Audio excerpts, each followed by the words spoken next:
When do I need to set up lasting powers of attorney? Or should I set up lasting powers of attorney? Two very commonly asked questions, and that is the question we're going to be answering in this video. Often people think powers of attorney are only for old folk or people who have lost their marbles, who've got dementia or Alzheimer's, and in reality that simply isn't the truth.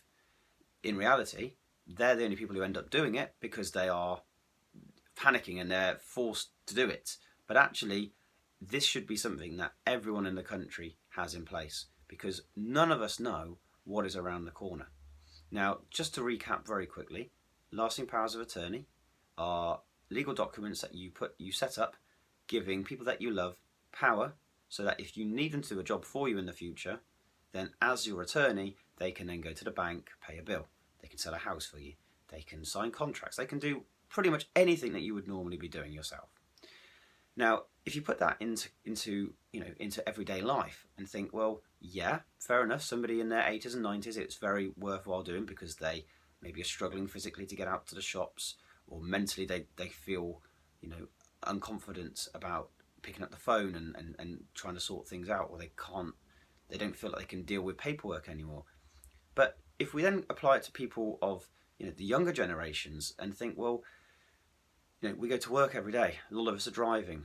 What if someone of us has an accident and we're in a coma, for instance? It's not a nice thought, but it could easily happen to any of us.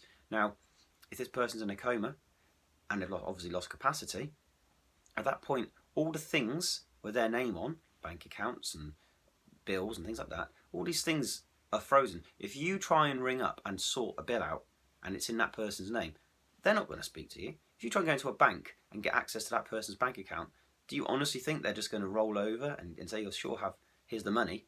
Of course they're not. They're not going to give you access to it. So if you think about yourself maybe in a family, if you're looking at parents of a fairly young family and the husband or the wife loses capacity through an accident, will the other partner, are they going to be able to carry on supporting the family only with access to the things that they're allowed to get at, with things in their sole name? Now, a little thing here that you might not know is that joint accounts will be frozen if one of the account holders loses capacity. So we put that now into the everyday family life. That's going to probably create a really big problem. It certainly would in my situation with my wife. We've got a joint bank account and we've got single accounts. Well, our joint account obviously will be frozen, and if it's me who's lost capacity, my single account's going to be lost as well, which will now mean my wife only has access to her personal account. Now, every family is going to have different situations. For some people, that might be okay. They might still be able to get by on that one account. But for a lot of people, it's going to put them into some serious trouble. And at that point, their only option is to go to a place called the Court of Protection and apply for permission to access that person's sole account and to access the joint account, because the banks have to freeze it to protect the person who has lost capacity. This Court of Protection process is long, it's arduous, it's expensive, it's incredibly unenjoyable. Now, I've done a separate video on this already, so please look that up to understand how the Court of Protection works. But just in the long and short of it, you do not want to be going through that process. Plus the fact, even if the process was lovely, it takes 6 to 9 months. Can you really get by for 6 to 9 months without access to these joint affairs?